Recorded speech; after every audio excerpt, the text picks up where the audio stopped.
Hello, my name is Mike, and well, this is a mess. Fluid everywhere, but not nearly as bad as last time. I managed to restrain most of it. I got my flimsy drain bucket assembly thing a little more secure. Anyway, I'm doing what I threatened to do in the last couple of videos. I'm pulling the valve body out of this piece. I've already got a bunch of the bolts out, so we're going to drop her on down. One thing I neglected to do was get a manual of some kind. Yeah, you kind of need it, because when I pull this down, there's these little check balls that scatter. They go all different directions. You don't know how many there are. You kind of need a guide to get them back in the right locations and make sure you got the right number of check balls. Leaving a check ball out could have some pretty serious consequences. Anyway, I want to finish pulling this valve body out and see if we can figure out which of the valves is not valving. So, stick around. Somewhere in a dusty, dirty back alley in western Arizona, not far from historic Route 66, is an old fart trying to cram a square peg into a round hole. He'll work on anything, just as long as it's got at least 2 cool wheels.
Well, I recaptured as much as I can. As you can see, it's new fluid. It hasn't got but like maybe 2 miles on it.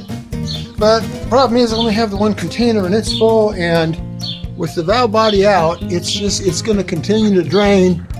All this fluid's coming out of the torque converter, so it's like another 5 gallons. So I don't have anything to capture it in. Otherwise, I'd try to capture more.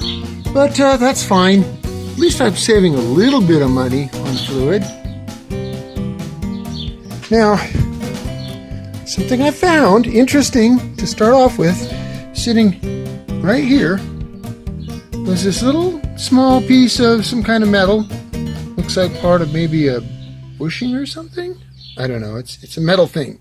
And if it was sitting here, that means whatever broke or came apart that came from could also be in one of those little holes and passages keeping a valve from doing its slidey thing. So I suspect that's what we're going to encounter. So I'm going to probably focus in this area. First, I've got to take these bolts out, remove these covers, and remove the gasket. As you can see, it tore, just as I suspected. So I got to get online, get some gaskets coming. I'm going to need them. I was kind of hoping they wouldn't, but you know. So anyway, get some gaskets ordered. I need to know what the torque sequence is, so I can get these bolts torqued properly when they go back in. And we'll go into this, see what we can find.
found something interesting.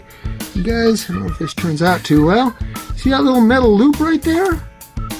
That metal loop is a clip that's supposed to hold this valve in place, and if you look at it, it's kind of wedged between the valve and the bore in the valve body. It's supposed to go around it, kind of like a, I don't know, like a hairpin clip. Here's another one. This is how it's supposed to be.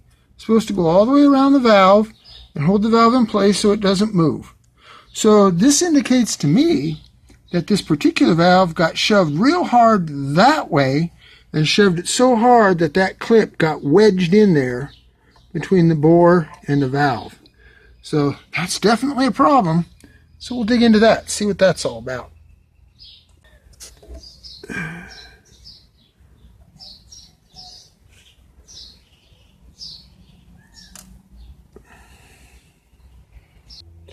Well, I was finally able to get this valve plug out. Fortunately, there's a threaded hole you can attach a screw to, and if you look down in there, there's a broken off piece of this retainer. So this thing's broke.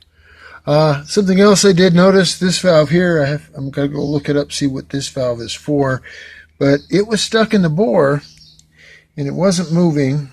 Where did I put my pusher thingy? And what I did notice is, when I noticed it wasn't moving, it was very stiff, I noticed that the lands on it all had, how did I move it? All had a lot of significant damage. Let's see here, let me move it here. So there's, I don't know if it'll show up on the camera, there's like wear marks on the valve, like it had some kind of abrasive on the surfaces. Let's see if this shows up. There's all, you can kind of see it there. So right in this area here, it's all tore up. Some abrasive was in there, kind of tearing that valve up, keeping it from moving. Not sure what the function of that valve is. It's not the 1-2 shift valve. The 1-2 shift valve, allowing it to shift into second gear, which I was not getting, is this valve here, and it seems to be fine. So I'm kind of puzzled why it wouldn't upshift. Anyway, we're going to just kind of systematically go through all the valves and find any issues and get them resolved and put it back in and, you know, see what happens. I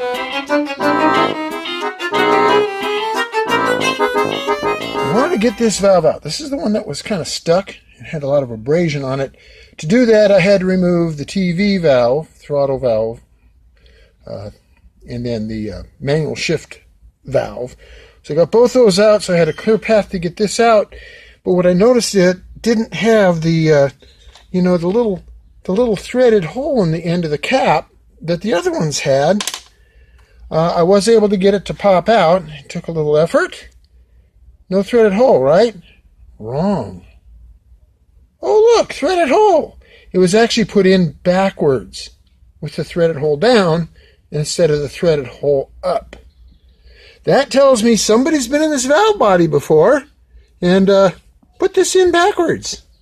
That's a little scary. Makes me wonder what other mistakes were made when whoever worked on this before did their thing. So I'm waiting for the book to get here so I can make absolutely certain that, you know, I get all my valves and springs and plungers and stuff lined up in the correct sequence. So when I go back together, they get put back together correctly. I just wonder if that's why I'm having problems. Some things were not, you know, done right. I could just get a whole rebuilt valve body online, anywhere from $100 to $300, something like that. But I'm a cheapskate. So I'm going to wait till the book gets here. And the book should blow this all apart, very, very specifically, showing me all the different valve stack-ups so I can put them in properly. And of course, I'll inspect every single one, make sure all the bores are good. There's definitely some scorage issues on this valve. Hold still. Let's see if I can get this thing even to come out. It's so scored up. It's not horribly, awfully terrible, but it is. There is some stuff going on here, some scoring. Yeah, so anyway, that's our plight. Come on, book. Well, I didn't have a horseshoe clip, so I'm going to make my own, using drills and saws and a small piece of aluminum. I did make sure that this aluminum is the exact same thickness as that horseshoe clip was.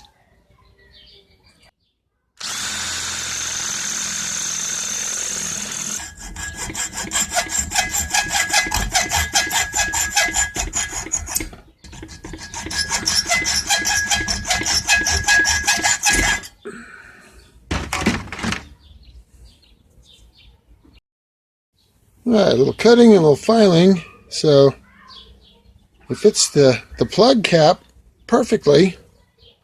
I just got to make sure that it will fit in the slot. And even though it's not spring loaded, when the separator plate is in place, it'll keep it from coming out. It'll sit above it. So looks like I gotta have to narrow the tips and cut a little bit more off of here, but we should be able to make it work. Let's give this a try, see if it works. Get back in there, spring. Okay. Alright. Need another hand here. Let's see if we can do this without it. Okay, slide. Oh, almost. And I'll just trim a little more off and we'll be good to go. Alright, fast forward a couple minutes and there it is. It is fully retaining that plug. It can't go anywhere and the clip really can't come out because the spacer plate will be over the top, or separator plate. So, hodgepodge. It works sometimes.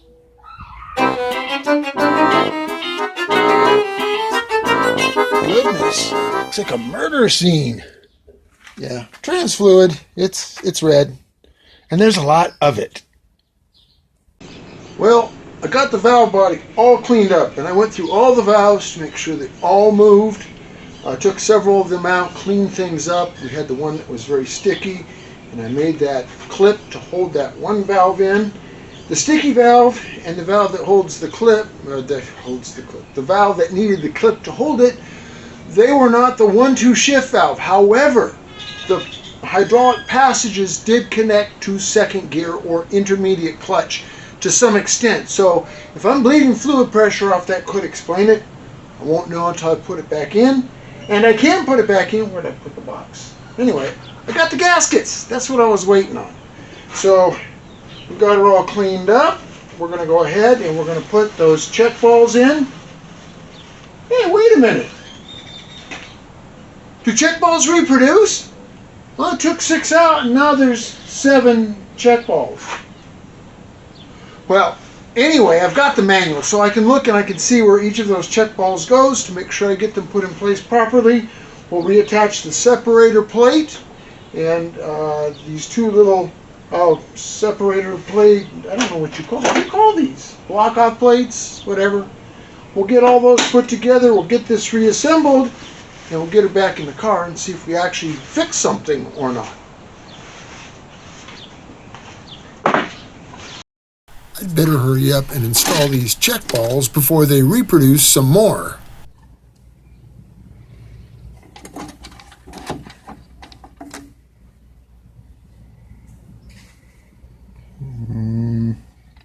There.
now's the moment of truth. We'll see if we have more than one gear.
Now, I'm not quite sure if the camera picked it up, but that back wheel was spinning. I got it up to around, I don't know, about 40-ish or something, and boom, it went into another gear. So I have at least 2 gears. Don't know which ones. But anyway, I got it to rev all the way up, and I gave it some gas, and the speedometer went all the way up to 85 miles an hour. So I'm thinking she might even be roadworthy. Next step, road test.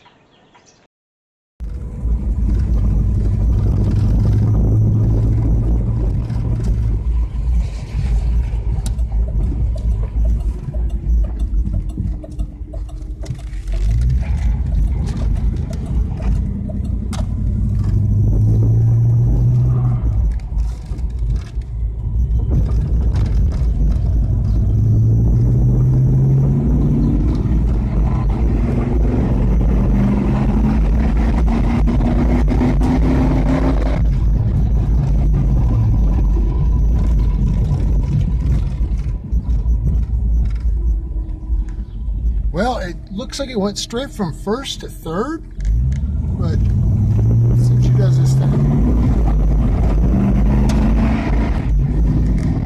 Nice crisp shift.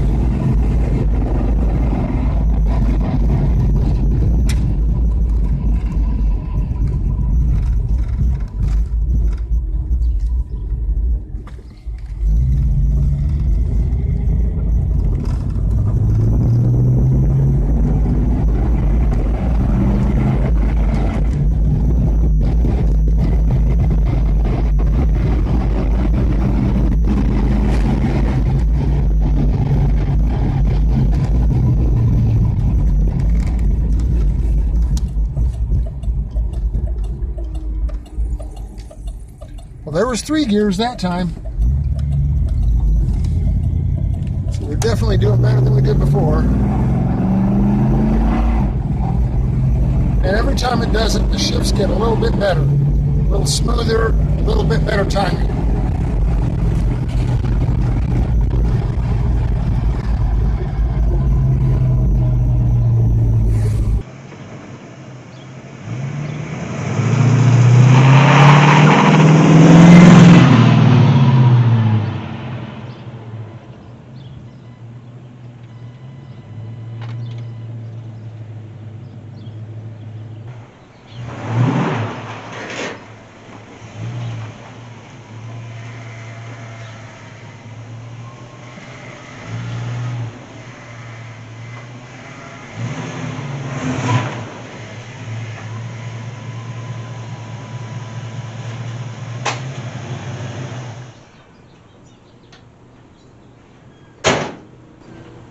Well, that's going to do it for this episode. We got her back on the road. We actually have a functional transmission. It needs a little bit of fine tuning and adjusting. I got to get that cable just right. Revs up kind of high before it goes into second, but it does go into second. That's the important thing. And it goes into third. And I haven't got it up to highway speed enough to tell if it goes all the way into fourth, but I believe it does. So I'm really happy with the progress that we made with that valve body. And apparently that little broken clip can cause all those problems. Anyway, thanks for watching. Be sure to, click the stuff. And we'll see you in the next episode.